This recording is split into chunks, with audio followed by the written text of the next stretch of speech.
Hey, welcome to the Ritchie Roundup. What did I not have time to get to on my big time radio show? The most underrated radio show in America. Because I am a bona fide radio legend. Oh, that's right. No, that's right.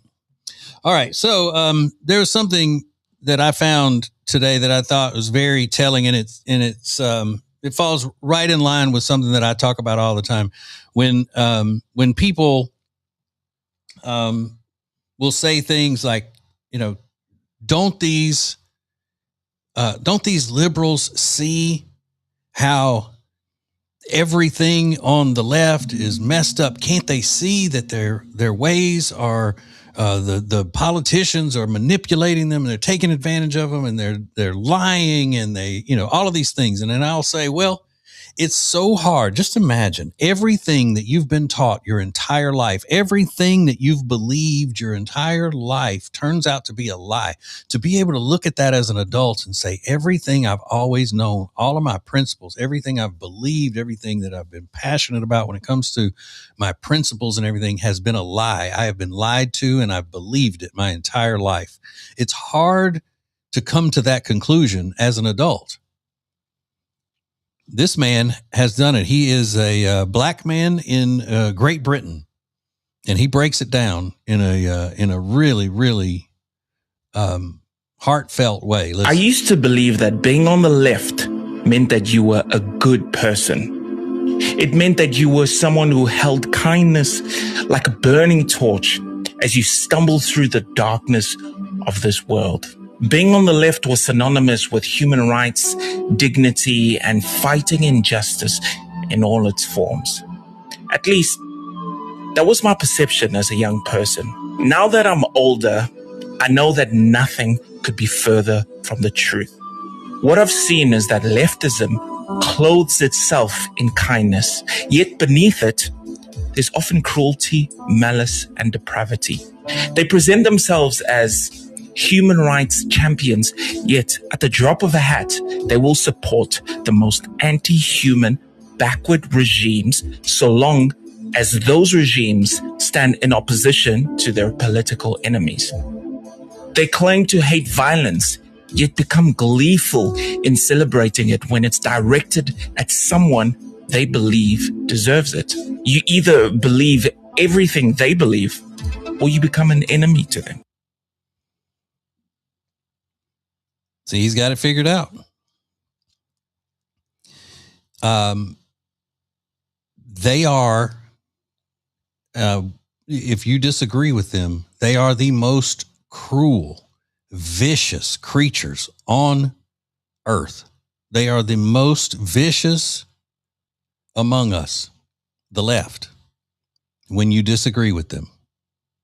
Because the reason for that is because their leaders, the Democrat Party bosses, who are communists, remember, they feed into their heads that people don't just disagree with them. If people disagree with them, then those people are not even human. They're evil demons.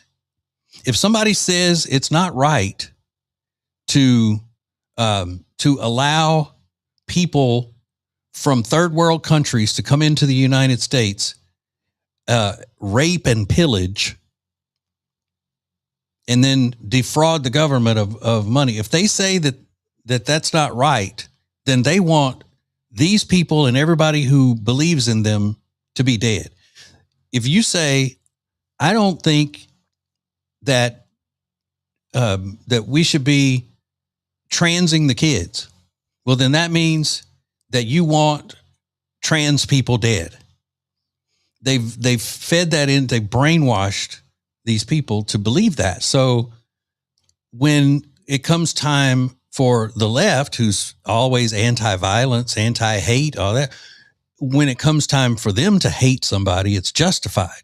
When it's time for them to reach out in violence, then it's justified. Charlie Kirk it was justified because he was so full of hate and so full of racism and misogyny, and he was homophobic, and all of the things that they accused Charlie Kirk of being, which is absolutely not true. None of it. Causes people to celebrate in the streets when Charlie Kirk gets assassinated. So it is a cruel ideology. It's vicious. I found this to be pretty interesting as well when you go against the left.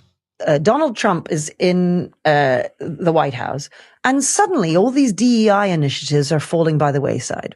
I mean, immediately.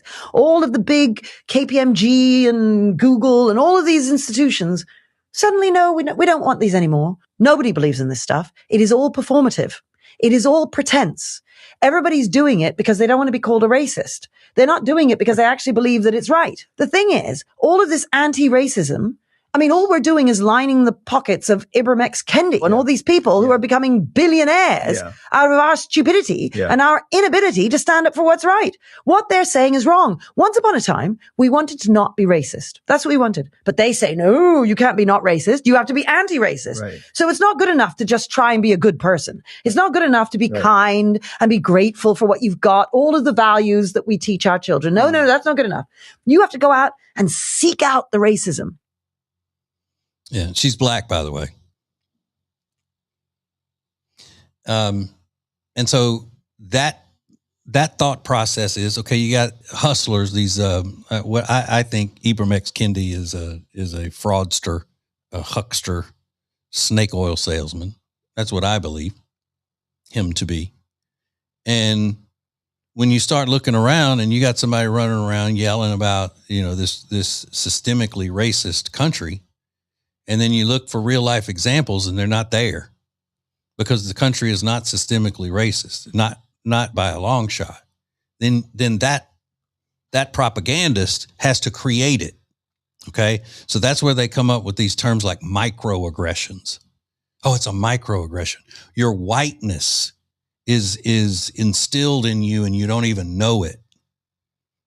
So the white supremacy is always there. The white privilege, they create all of these terms, all of this sloganeering and everything they come up with because they're selling a product. The product that they're selling is their, like with Ibram X. Kendi, his materials and his appearances and his entire profile and his brand.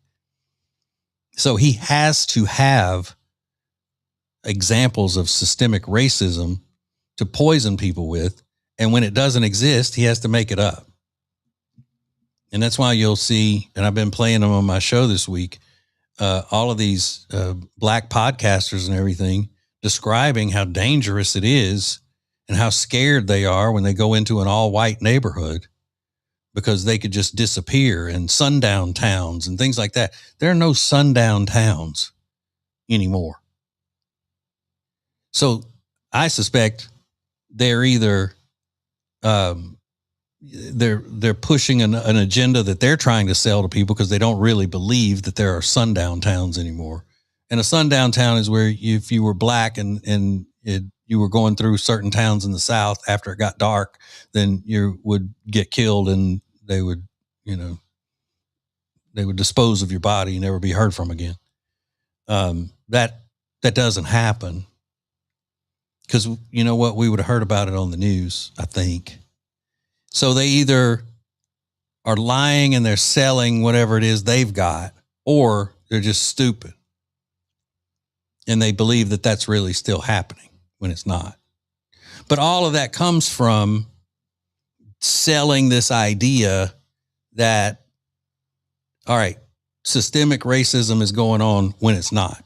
They don't even, you can't even now, when there is a racist act that has taken place, like a swastika being painted on someone's garage, or a message with a noose hanging from a tree on a college campus, or a cross burning in a park in Chicago last week, and it's put there to show racism or white supremacists on the march, it always turns out to be a hoax. It always turns out to be somebody on the left that's trying to just make it look like it was an act of white supremacy or whatever. In this latest situation in Chicago, it was a Chinese guy, Chinese American, anti-Trump person who set the cross on fire in the park in Chicago. Had nothing to do with white people, nothing.